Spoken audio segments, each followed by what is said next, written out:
Hey everybody, welcome back to the Geriatric Millennials. I'm Beth. And I'm Jayme. And we're just two youngish, oldish ladies sharing some more cringe. It's our favorite thing to do. Purge it all out. But it's purging with a fun special guest. It is. We had such a good time with Kelsey's cringe stories last time. And so we have her back. Everybody, this is the best. She's got so much. She's a treasure trove of cringe and and we love her for it. And so she's gonna share some more with us. So welcome back. Yeah, welcome back. Thank you. Thank you for spending time with us and share all of your somewhat horrific stories. Yeah, or just some of them. I am honored to be here to share my cringe stories and hope that it gives other people, a little laugh and some content for their day. Yes, absolutely. That's what we're here for. And I've got a lot, and I still have a lot to tell. So I think tonight we're going to Mexico. Okay. Yes. Now, this was a long time ago. Let's talk 20 years maybe, roundabout. And I've met this young Latin lover that now is my husband. Oh. But, I met this man and fell deeply in love, fast, whatever. And he says, let's go meet my family. I've never even been out of the country before. I didn't even have a passport. Had to figure that out pretty quickly. But anyway, so I decide, what do I have to lose? I'm going to Mexico. Now, mind you, I don't speak Spanish. Mm-hmm. So that's a big part of the story also, is that was my first time going to a foreign country, not speaking the language, also not knowing the culture, and not knowing what to expect. So it was a trip. A month-long trip. Oh, I thought you meant like a trip is like such an experience. No. This was 30 days. Yeah. 30 days in Mexico. Oh my gosh. I was reassured that everyone would speak English, which did not happen, by the way. No one spoke to me in English from the moment we landed until pretty much the moment we left. So that was an experience in itself. And so we're in Mexico, and my husband, well, he's my now husband, but at that time, my Latin lover, as we'll call him, he didn't think about the fact that I'm American. Mm-hmm. I've never been to Mexico. Mm-hmm. And maybe there's some basic things that are not safe for someone who's not from Mexico like he is. Safety measures with food handling, that kind of stuff. Mm-hmm. Maybe I don't have the right gut flora, maybe. And, as I've talked in the last cringe episode, we all know I have gut issues. So it doesn't take much, So I start eating everything in sight. I'm like, I love Mexican food. I'm going to eat it all. Tacos in Mexico City, right by the metro. Done. Add the salsa that came from who knows where. And I don't know. It was great. Did it. Like straight up street food. Fresh cut fruit from like vendors on the street. Oh my gosh. I went for it. Now, apparently there's a thing like it should be whole food, not cut fruit. We didn't know this. Mm-hmm. Well, I didn't know this. Yeah. And I wasn't a very smart traveler, So pretty quickly into this trip, like day 2, 3, I don't know. I started feeling like I've got a problem. Very similar to previous experiences. I got a problem. I've got this diarrhea issue, and we're going on tourist activities. Oh. We're going from place to place. Oh, that doesn't work very well. My stomach No. is like hurting. And did you know there's many places in Mexico that you have to pay for the toilet paper squares? Yeah. Mm-hmm. Mm-hmm. Mm-hmm. And you don't speak the right language. So how do you tell them like, no, one square, that's not going to be enough. Like I'm going to need a whole roll. What's the price of a roll? Yeah. Like, how do I get that? Yeah. Or where do I get more paper? Mm-hmm. And, so very And quickly. they measure it out. They have these, they have it all it's in little squares. stacks. Yes, they're in stacks. And it's like, And you gotta by the pay way, for that? you don't put that in the toilet in Mexico either. No. So There's a whatever little trash can. is left on that toilet paper, everybody's going to see. Mm-hmm. So we're out and about. I'm sweating. I have to go. I mean, and when it comes on, this is bad. Like I've got a problem. Yeah. You need a toilet immediately. Forever, for like every single day and every single event. And so I just keep saying like, oh my word, my stomach really hurts. And then I had to tell, this man that's courting me, and that, it's supposed to be such a romantic, like we're meeting the family and all this stuff. And I'm saying like, I need to get to the loo. And if you could ask them to give me a few extra squares, that would be really appreciated. Cause like it's not cutting it. Mm-hmm. So my first word that I learned in Spanish, it wasn't normal. It was diarrhea, because that was the only word I could pick out. And then when he would say that, it was like the waters parted, like all these people would just move. Oh my gosh. And they would step back like, Let her this through. is a woman with diarrhea here. and you would see this interaction happening. And, I don't speak the language, but do I see my now husband giving additional pesos and then saying like something along the lines of more, we're going to need more, Oh my gosh. And then he takes that and hands it to me. And then I have to shamefully walk in and still most of the time think, this isn't enough. This is a problem. So it gets worse. It doesn't stop. And I'm still eating everything in sight.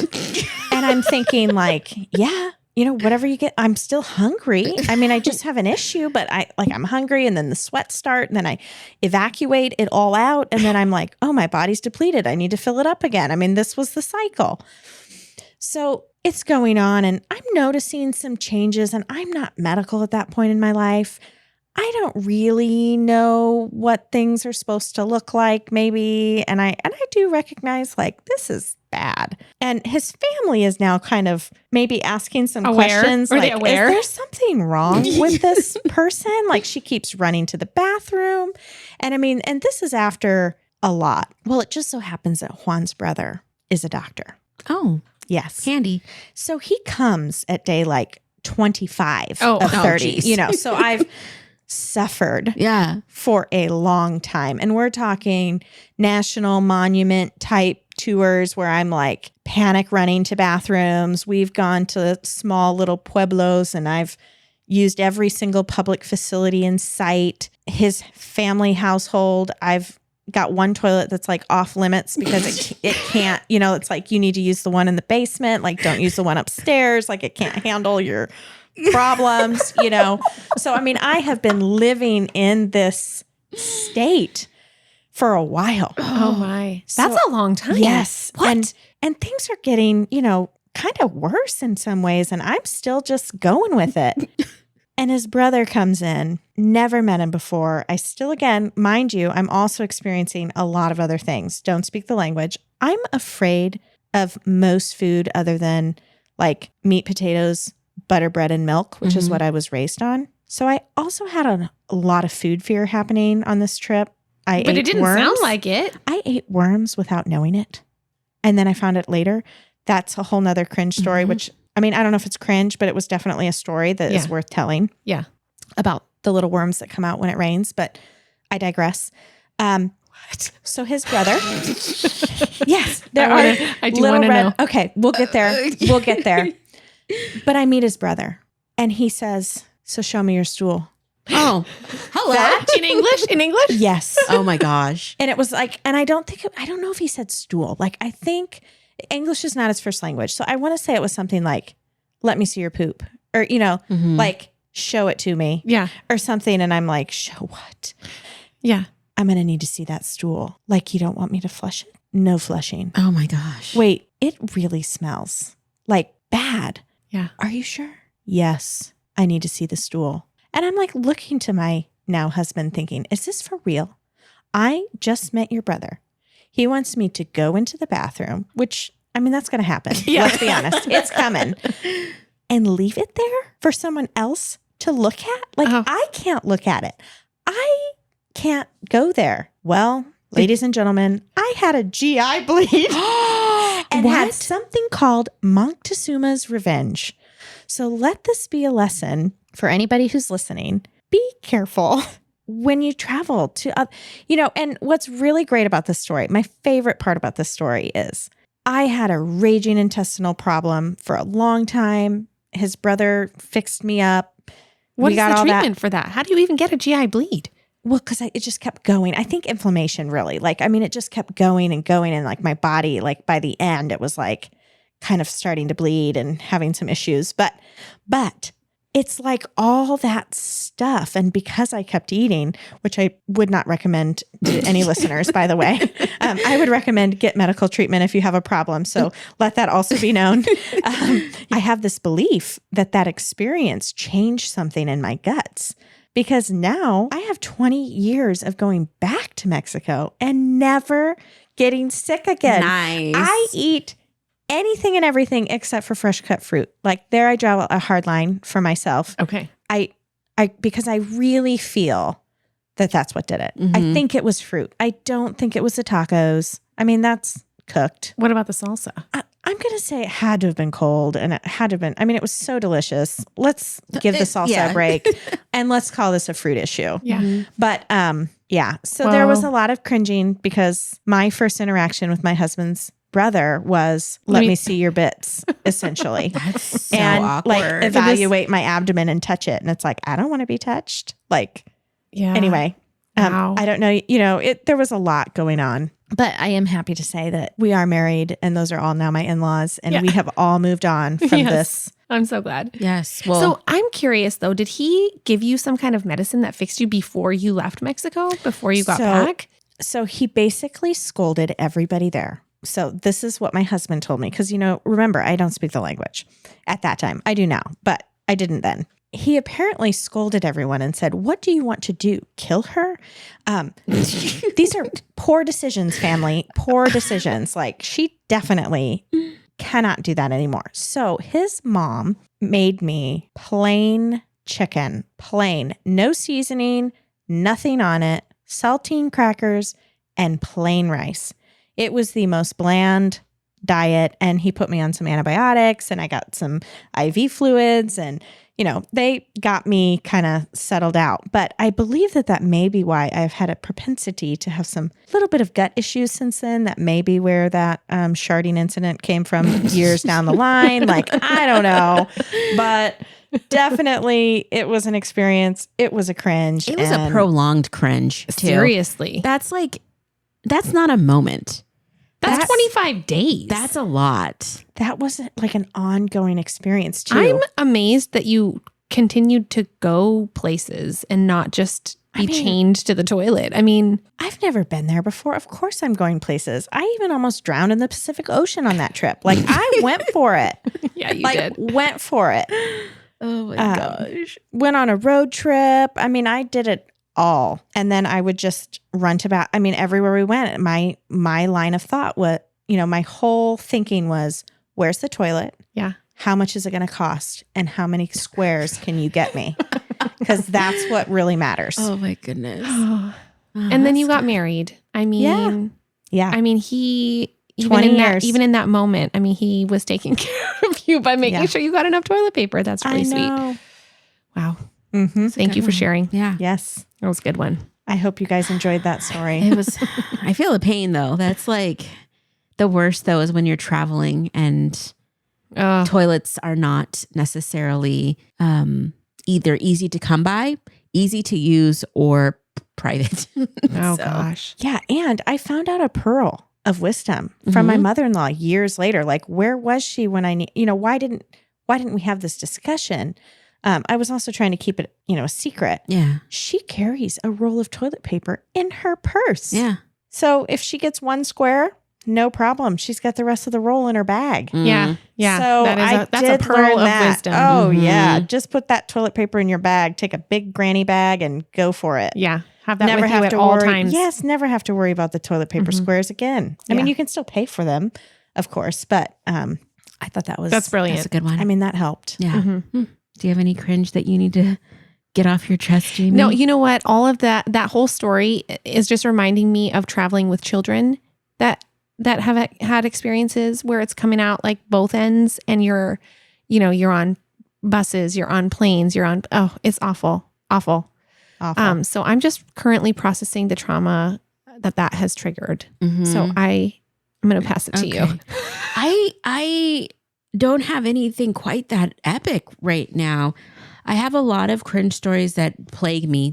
So if anybody didn't know, our cringe purge came about is because I've always been plagued by cringe stories in the middle of the night. Just as I'm like drifting off to bed, it's like, hey, Beth, remember that thing that was awkward that you did in 9th grade? Let's think about it for 15 minutes and just sit in the feels. And this has been definitely a way to like work through a lot of that. Yeah. So it's not quite so traumatic. And I'm so glad that you are carrying the torch forward with us. Absolutely. Of cringe. Wow, I'm watching Beth scroll through her list of cringe, and it is lengthy. Good for you. It is a lot, and they're varying degrees. Like some cringe is so humiliating. It's like core memory cringe. Like, oh, this changed me as a person, and others just stupid. Like, I have a stupid one that's just like, I'm not sharing that one yet because that one's too much. Okay, I have a stupid one. So I went to film school and like we shot on actual film, this intro to film class. And so I lived close to school. So like my friends said, hey, can we shoot at your house? I'm like, yeah, no problem. And so one of my classmates, she had this story about this guy that was coming out of addiction. And so her whole plot was like withdrawal and whatnot. And we're shooting on like these old Bolex cameras with actual film, no sound. We're in my house. I'm trying to be a good host, but it's like we're there for work. So it was super awkward and whatever. Anyway, she's like filming him on my couch, like just like going everywhere and having like the itchies that you get when you're withdrawing and the shivers and all that. And then there's this bathroom scene where he's in the bathroom and he's like, pretending to vomit and be sick and stuff. Anyway, we wrap whatever, we edit our stuff, and it's like the day that we're showing our films. And like mine is horrible. Like I was always the worst in class because I was like, I'm going to be a casting director. And so they just gave me a pass at not being that artistic. And so then here comes her, and it's in my apartment and it looks great. And she ended up actually winning an award for it. It was really good. I mean, it was with the school. It's not like an Oscar or anything, but whatever. And we're going through critiques, and all of a sudden they're like, you know what I really liked is like in the bathroom scene, it felt so real because like there was the toilet was dirty. Oh my gosh. And then she's like, oh, that was already there. And then I was like, that guy had his face by some like poo droplet or something. I'm dying, dead and gone. And I just like tried to make it up like, oh, intentional. Yeah. I had the foresight to know that would be, but I was dying. And I think it was that in that moment I realized, even though I had been out on my own for a little bit in college and in my own apartment, I'm like, I don't know if I ever cleaned a toilet in the correct way because I wasn't living with a guy or anything. The toilet seat was always down. I don't even know if I was lifting it up to like scrub or if I was just sticking the brush through the seat. Anyway. Yeah. It was just like a really good life lesson, and I've never not lifted the seat now to make sure like everything was perfect, clean, sanitized, because the humiliation of feeling like, oh, that's the girl with the disgusting toilet that I put my face by. Yeah. Well, and so was it more cringy because of that person like having their face in there, or the fact that it was like it was also a part of the film that people noticed? It was about it was so noticeable in the film. Okay. Yeah. And people mentioned it. Yeah. Yeah. That it added to the authenticity. I mean, they had a point. It was authentic. It was authentic. But I just felt like such a dirty, gross girl. Yeah. And I was like, oh. Yeah. Nobody cares though. But no. I did. I felt very bad. You know what that reminds me of? It's not a cringe story. Well, it kind of is. It's just like an ongoing cringe. So our main bathroom in our house doesn't have enough water in the toilet. Like on a regular basis, it's just like really low. Yeah. And so splatters all the time. And it's just, I don't know how to fix it, but I've never really tried to learn how to fix it because you need that water level to like catch things and then flush. But if it's just like porcelain, I mean, it's there and then it stays there. Yeah. It adheres, it stays. It's an ongoing cringe battle in my life. In my house. Awful. I need that water level to rise. So yeah, I need to look into how to make that happen. Okay. Do you have a final clean cringe story for us? What does that mean? What does clean mean? I do have a clean. Clean as in like not poop related. Okay. Yeah. Yes. Are you sure? This is so funny because here we are. I mean, the listeners are going to think, man, this woman has bodily fluid issues.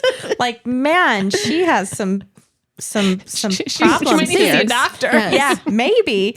But I do have another cringe story. Okay. Now, this one, I'm going to take you on a trip with me, on a business trip. New job. I'm traveling. It's the first time I'm meeting people. I don't know the people. All I know is they're important. And I'm feeling very much like I need to step into this role and I need to meet and make these connections. And I get invited to dinner. And I thought, yes, I can connect with people. Like, I'm really excited to start having relationships with people that I don't know and learn new things. And I'm just so eager to continue on this path and this journey. And, you know, for a moment I thought, I wonder where we're going to dinner. Because if you remember, I mentioned something about growing up on meat, potatoes, butter bread, and milk. Yes. That, well, and a side of corn. Maybe some broccoli or peas in there, but, you know, not a lot. Yeah. Not a lot of variety. Pretty It doesn't bland. sound like a lot of seasoning. No, never seasoning, which is really important for you guys to know that when I met my husband, this is a little side note. When we were dating, he said, "Do you like Mexican food?" And I said, "I love Mexican food." And he was like, "Oh, what's your favorite place to go?" And I said, "Taco Bell." And the look on his face was pure horror. And he said, "That's not Mexican food." And I was like, "It's not?" Yeah. So, I mean, that's where we're coming from. Like, I feel like that's important for you to understand where I'm coming from. Yes. So I'm told we're going to go to a sushi restaurant. Mind you, I've never had sushi ever, other than vegetarian sushi at the local sushi place here in town. And when I say vegetarian, I mean there is not a fish in sight, and there's some cream cheese and some nice stuff going on there, and it's warm and it tastes good, and I like that. So I kind of call my sister in a panic, and I'm like, they're going to a sushi restaurant and I can't see the menu online. Like, what am I going to eat? So she's back in the Midwest, and she said, "Oh, no worries. You can either order what you always order, which is vegetarian options, or," she's like, "just get a roll. They're slathered in sauce and tons of cream cheese and all this yumminess that you don't even know there's fish. You're fine. Just swallow it." I mean, she literally was like, "You can do anything. Put your game face on. Get in there and eat those rolls. Get the ones with the most cream cheese and the most sauce." That's where we left it. So in my mind, I'm thinking, I can do this. I can do this. I mean, really, I can do this. So off we go. And we get to this restaurant. And I quickly realize there is no menu.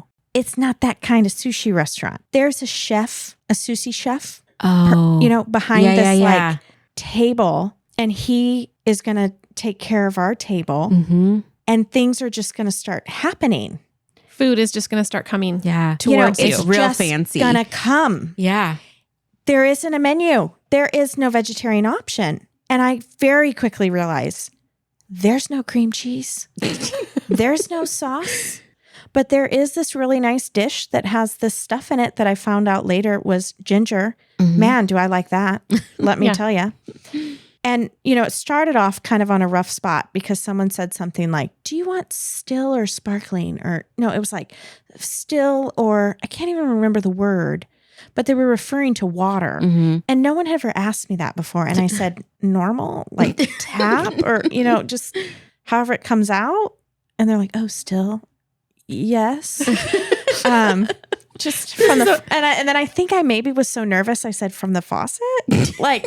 So, I mean, I was, feeling so many things, but I thought, I can't make a fool of myself. I don't want people to think that I can't handle this. And so I put my game face on and I consumed 26, hear me clear, 26 different experiences of food. So the first plate that comes out, there are squid with their tentacles and intact pieces. They're whole. Yeah. Yeah.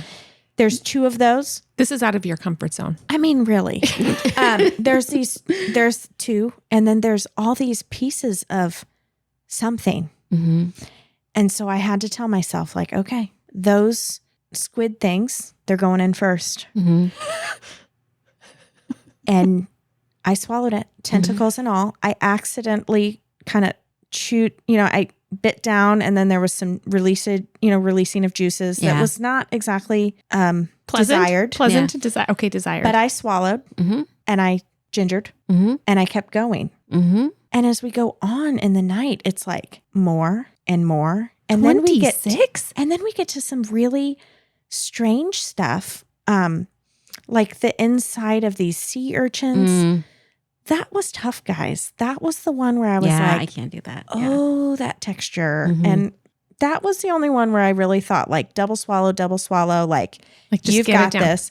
But what I realized is the entire time I was in this restaurant, I had my game face on, meaning I didn't say a single word to anyone. I made zero connections other than drank about 7 cups of water, lots of ginger. And then at the end, I shared, which was kind of the funny part. Like at the end, I shared, I've never had sushi before. And everybody like turned and was like, wait, what? And this was your first experience. Like, this is how you're Wow. Yeah. And so then I did get impressed them. I did have some connections of people saying like, ooh, they respected that. You swallowed every single piece here. You ate everything. I mean, I had Finding Nemo's babies. I swallowed those and imagined that they were boba. I was just like, well, I mean, felt really bad. They looked like Finding Nemo's babies. Like I imagined them in the movie. And I thought, oh, okay, they're on a spoon. Is this popping boba? Like it's popping boba. It's popping boba. But I didn't really want them to pop because they didn't taste like those popping bobas taste. Yeah. It was not exactly. Yeah. And I did feel some anger at my sister. Like she led me down a path and she set me on this path of no return. I mean, once you've committed, I mean, you're there. Yeah. Yeah. What am I going to do? Say, oh, no. And I will admit, guys, I didn't hate everything. Yeah. Okay. That's good. Not that I'm going back, but I did not hate everything. Oh 26 is a That's lot. a lot. It was a lot. And I'm at impressed. one point I was like, can I just start taking pictures? I need photo documentation that I did this, because 0 people in my actual personal circle will believe me That you ate that I those. did this. Yeah. And I did leave and I went back. They got dropped off, got into the car with my husband, and said, can we go to Taco Bell? Because again, I understand it's not Mexican, but I really like Taco Bell. And I was like, I need some T-Bell. Yeah. I mean, we gotta fix this situation, because although there were 26 You needed some like, comfort food. courses, They're like bites. They're it not. was like, it's a taste. Like I'm still hungry. And the dessert that I thought was custard was not custard. That was somebody's babies or something. I'm not really sure what it was. There was like creaminess there, but it was some fish related item. I still don't know. I'm really not sure of all the things that I ate. And I think that that's probably a good thing. Yeah. Yeah. Yeah. But it was really cringy for me. And I really felt embarrassed that 1, I had never eaten any of these things. And 2, that I didn't actually connect with anyone, because all I could concentrate was on like bite, swallow. Don't make a mistake.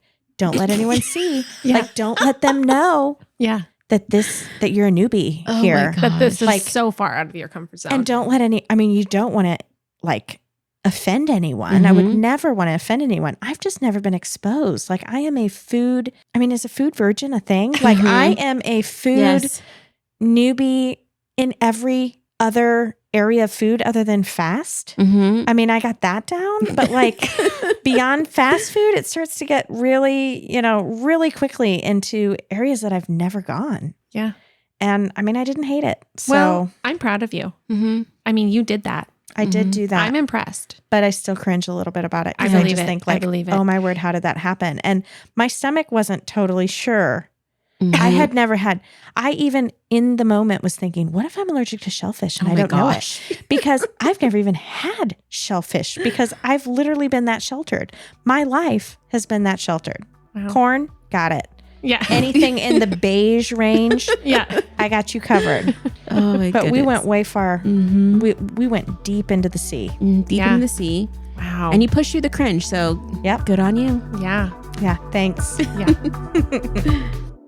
If you're enjoying the podcast and would like to support the show, you can share episodes with your friends and family, follow us on Instagram at the Geriatric Millennials, or leave us a positive review and rating, all which help us to grow. Our theme music was created by the Finley Ghost. Check out their latest album now. Thank you so much.